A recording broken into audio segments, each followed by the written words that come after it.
নমস্কার বন্ধুরা, আশা করি সবাই ভালো আছেন। আমি প্রিয়াঙ্কা হাজির হয়ে গেছি 5 ফোড়নের নতুন একটা রান্নার রেসিপি নিয়ে। বন্ধুরা, আজকের রেসিপিটি হচ্ছে ওল দিয়ে কাতলা মাছের রেসিপি। দারুণ টেস্টি খেতে, মাংসের স্বাদকেও হার মানিয়ে দেবে। তো চলুন দেখে নেওয়া যাক। প্রথমে আমি কাতলা মাছ নিয়েছি 6 পিস। ভালো করে ভেজে নিচ্ছি, একটু কড়া কড়া করে ভাজতে হবে।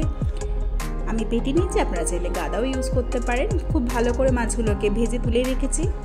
দেখুন, ঠিক এইরকম কড়া কড়া করে মাছটাকে ভাজতে হবে। মাছটা বেশ ভালো মতো ভাজা হয়ে গেলে ওই কড়াইতেই আমি প্রথমেই দিচ্ছি পেঁয়াজ কুচি আর ডুমো ডুমো করে কেটে রাখা ওলগুলো কিন্তু দারুণ সুন্দর নরম হয়ে যায় আর খেতেও হয় দারুণ।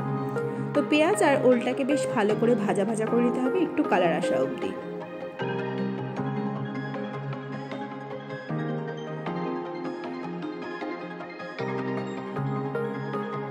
হালকা কালার ধরে গেছে। এইবার আমি এর মধ্যে দিয়ে দিচ্ছি স্বাদ মতো নুন, দিচ্ছি হলুদ আর শুকনো লঙ্কার গুঁড়ো সামান্য, যে যেরকম ঝাল খাবে সেই অনুপাতে শুকনো লঙ্কা নেবেন।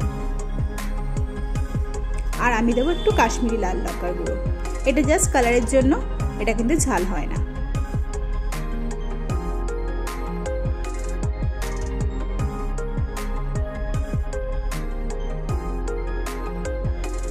সব গুঁড়ো মশলাগুলো দিয়ে বেশ ভালো করে একটু ভেজে নিতে হবে।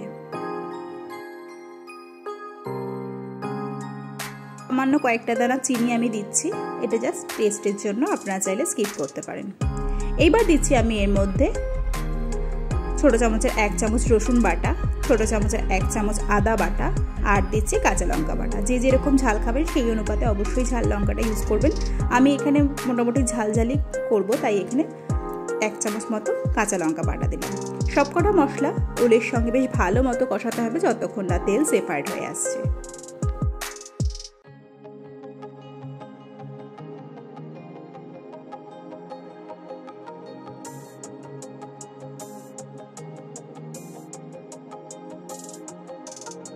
মশলা কষাতে কষাতে বেশ তেল ছাড়তে শুরু করে দিয়েছে। এবার আমি দেবো জল। প্রথমে সামান্য জল দিয়ে একটু কষিয়ে নেবো, তারপর দিয়ে দেবো জল। খুব বেশি কিন্তু এটা ঝোল হয় না, মোটামুটি অল্প অল্প ঝোল থাকবে, সেই অনুপাতে জল দিতে হবে।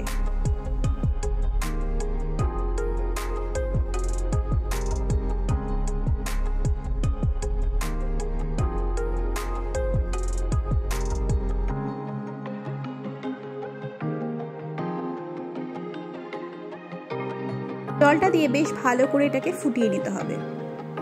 ওল কিন্তু খুব তাড়াতাড়ি নরম হয়ে যায়, বেশ কষাতে কষাতেই বেশ ওলটা নরম হয়ে গেছে, কিন্তু অথচ গোটা গোটা খুব সুন্দর নরম হয় ওলগুলো।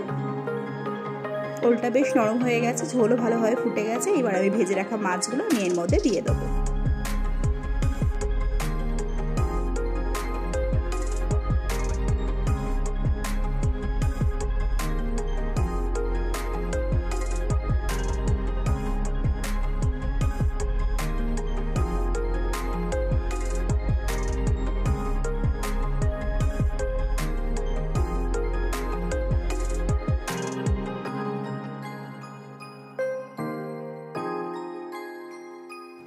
মাছগুলো দিয়ে একটু খুন্তির সাহায্যে একটু ডুবিয়ে দিতে হবে ঝোলের মধ্যে, যাতে ঝোলগুলো মাছের মধ্যে ঢোকে।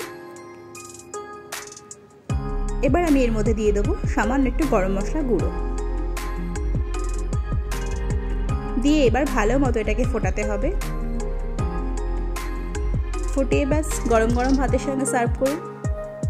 ওল দিয়ে কাতলা মাছের এই রেসিপিটা বাড়িতে একবার ট্রাই করুন, সবাই খেয়ে বলবে দারুণ হয়েছে, মাংসের স্বাদকেও হার বানিয়ে দেবে। তো বন্ধুরা, আজকের রেসিপিটা কেমন লাগলো অবশ্যই জানাবেন, প্রচুর শেয়ার করবেন। আর যারা আমার চ্যানেল নতুন সদস্য তারা কিন্তু সাবস্ক্রাইব করতে একদমই ভুলবেন না।